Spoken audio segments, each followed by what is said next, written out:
Hart's honestly been kind of slept on lately. People haven't really found a good build for her that's really been shining in high tier competitive play, but I may have stumbled on something that's actually kind of broken. Historically, Hart's been all about really high burst, and she does a bunch of damage with her Q. But with this build, we're actually going to be more focused on a bunch of small hits coming off of our E, with a lot of flat amp applying to it.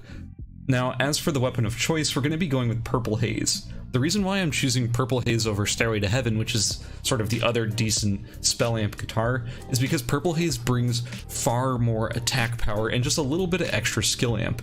85 attack power on a weapon is actually quite a lot, and for those who don't know, attack power does actually influence the power of your skills. Attack power is not just for auto attacking. Every skill in the game that does damage has some sort of attack power ratio attached to it. So the more attack power you have, the more damage your skill is going to do, and the more your skill amp is going to affect those skills. Now, as for the rest of this build, we're going to be going with Imperial Crown for our helmet. It's a good spell amp piece that fits into our route. It also gives us about 300 max HP, which makes it a great choice. We're going to be going for Straitjacket Sneakers, which is pretty much the obvious flat amp mana, restoring shoe that most spell amp builds take. Uchiwa is going to be our accessory of choice over Crane Fan because A, it fits into our route, B, it brings more flat amp than Crane Fan or any alternative can bring, and it's just overall good. We like Uchiwa in this build. Now finally, the two things that you're probably not so sure about in this build would be Scotty and Rocker's Jacket. I'm going to talk about Scotty first. So the thing about Scotty is that it's best in slot for our arm, bar none.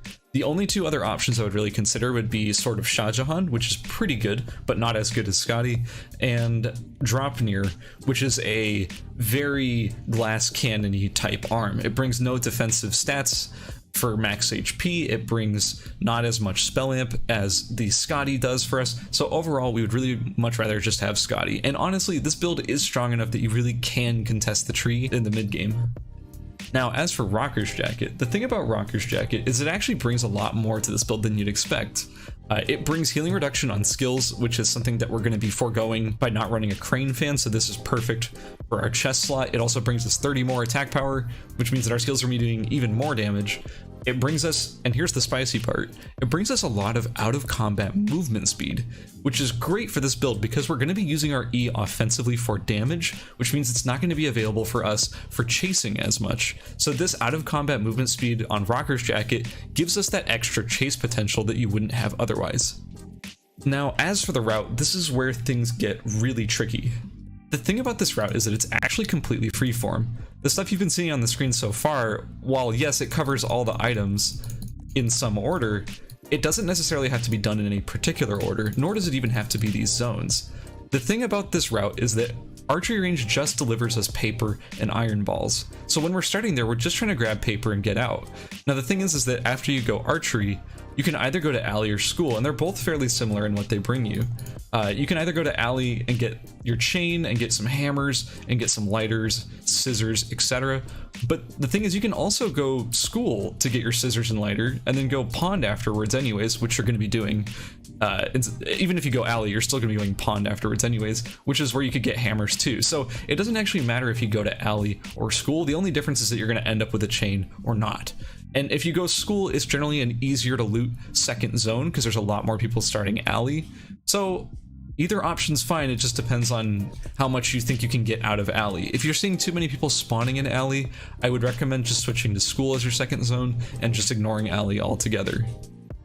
And on a similar note, if you're seeing too many people in archery or not enough people in temple, you can start archery or temple to get your paper. Because temple technically gets more stuff for us, but it's generally way more contested, so I just go for the archery option instead. Additionally, you can also start chapel and teleport to wherever you want afterwards for your second zone. But again, as just a general guideline, if you just want any route and you don't care about this sort of stuff, I would just recommend going archery, alley, pond, avenue, hotel. That will finish your entire build in just 5 zones. Now, as for the skilling order, I would recommend for this build maxing E and then Q. You can put points into your R whenever it's available, but I would not touch your W or your passive until you're forced to. And even when you're forced to, I'd recommend W over passive. W and passive don't do hardly anything for this build. And as for E versus Q maxing, I recommend E on this build because we have a lot more flat amp, and the idea is more about abusing that 3 activation damage on your enemy to do a lot of damage. As for your evolution points, as with most amp Hart builds, I would recommend 2 points into E and 1 point into Q. And yeah, that pretty much covers it. Let's check out an example game. Okay, so I'm gonna grab an extra iron ball and an extra pair of sneakers because it means I can get some Heelys to just sit on pretty early in the game. Which is pretty nice. Can't wait to see you do the mandatory YouTube intro. Hey guys, what's up? Skaz here. With like some fucking dubstep playing in the background. You know that's me. Don't forget to like, comment, and subscribe, and hit the bell as well if you want to be notified for my next videos. I think I'd shoot myself if I had to do that. Dude, there's no way I'm getting a ladder past this Hejin. Oh, thank God. I'm not getting Hejin. Not today. Get some honey garlic pickle. Nice. Nice. These boxes are better than people give them credit for. You can generally find like a lot of stuff over here because most people just do like, I'm gonna loot pawn bears and then take the bridge. So this place goes kind of untouched. Got a lot of hammers left. Like a shocking number of hammers left. No one's taking hammers at a pond or something. Nice, we got everything. Pretty unexpected, but you know, we'll take those. You don't know if you have the skill to hot swap. Yeah, hot swapping is definitely not the easiest thing to do in the world. And in fact, I'm one of the laziest people when it comes to hot swapping. Like, I tend to avoid hot swapping if I can. Even though it's like objectively good. I feel like if I try too much like cute hot swapping stuff, I end up forgetting.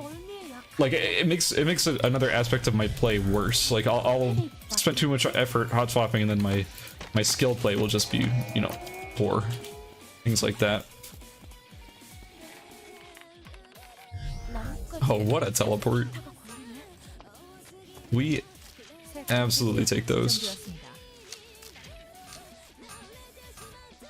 So the thing about this build that's kind of interesting is it's not that fast and it's really greedy. And yes, greedy, not fast builds are kind of, well, you'd think they're just not good, but when you actually get everything put together on this build, you're fucking strong as hell.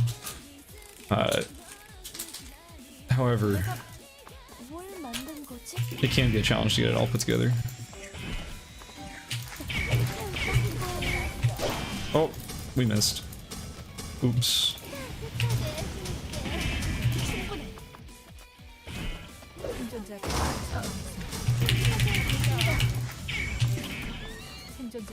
Hey, she had my jacket. Also, just unlucky that hotel went so quickly. But that being said, we are full build. We can just walk around killing anybody that we want to. I should get some garlic. I'm gonna go to cemetery. Also, another thing is that you can just hit a bunch of consoles. Let the vision range give you an idea of where people are when they're passing through. Use that to hunt fresh targets. And we see a bunch of pings over here, so I'm just gonna get them. Also, do want to get my charm.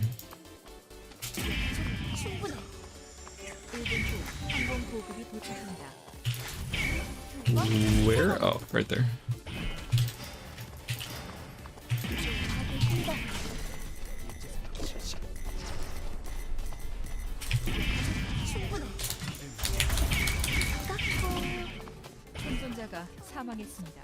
Ooh.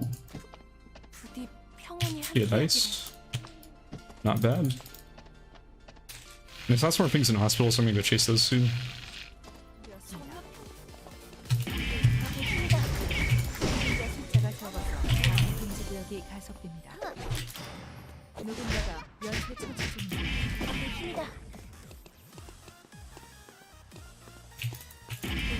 힘이다.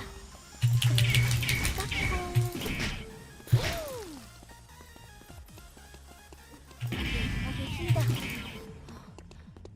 이런 곳에도 병원이 있구나. Tagged her.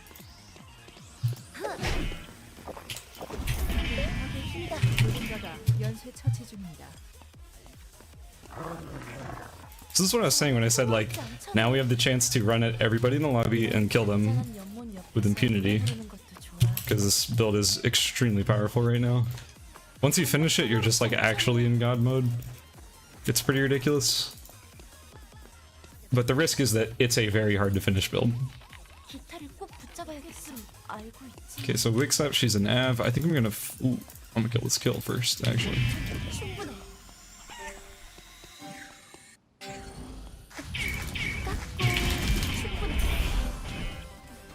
새 금지 구역이 지정되었습니다. Ooh, she has smart bombs. Nice. And fish and chips. 누군가가 루미아 섬을 Also 지배하고 nice. 있습니다. 성가라면 몇 개쯤 알고 있지.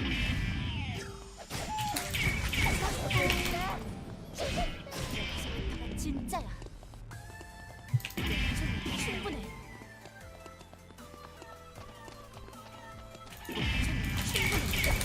너를 위해 노래할게. 누군가가 루미아 섬을 여기서 노래 부르면 안 So before I grab the potatoes, I do want to know what's in this box. Nothing we. Alright, that's fine. It's unfortunate. 막 가져가. 보급이 도착합니다. Yeah, so some guy got Wick. And these last two characters we have to deal with, it's a Fiora and it's a Yuki, which is not going to be the easiest. They can potentially just burst us before you have a chance to kite them around and do a bunch of damage. But I'm not too concerned about it. The only real concern is like maybe fighting them at night when we just don't have the vision range and we just walk right into them. Although we're farming a bunch of health mastery right now by making all these fish and chips, so should be fine. Okay, so one over there. And I'm just gonna tunnel on it. I'm gonna pick up my Helios back up again in case I find some Hermes. Even then, I don't even know if I want to switch to Hermes, but I guess it's an option in case I do. 다음 금지 구역이 Finding some alley. Okay, I guess I'm gonna head towards alley. Oh, I'm gonna try and cut him off right here. Ooh, but there's someone here too. Okay, I'm gonna go for this kill. Let's see who this is. 충분해. 이상하네. 사람 소리가 들린 것 같은데.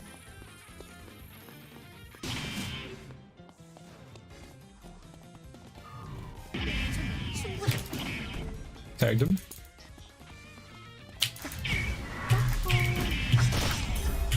두 번, 세 번. Okay, if they run, that's great for us. 충분해. 다들 어디로 가버렸어? 누군가가 생존자의 절반을 학살했습니다. It's if they commit and just like actually fight through our cooldowns, that's when it's rough. But running is 실례하겠습니다. perfect, because then they can't hurt us if they're running.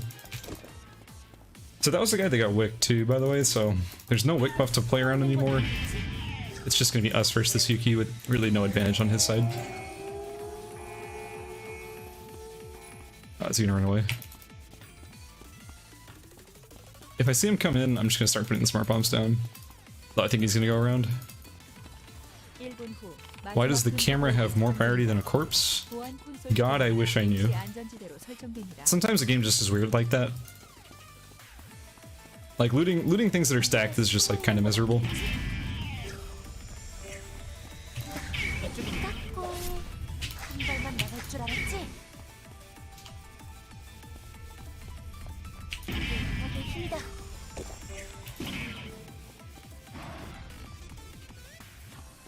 대박의 힘이다. 한 발만 나갈 줄 알았지? 두 번, 세 번. 대박의 힘이다. 전설이 Here we go. 탄생하였습니다. 사랑과 평화를 담아 승리했습니다. 모든 건 사랑과 평.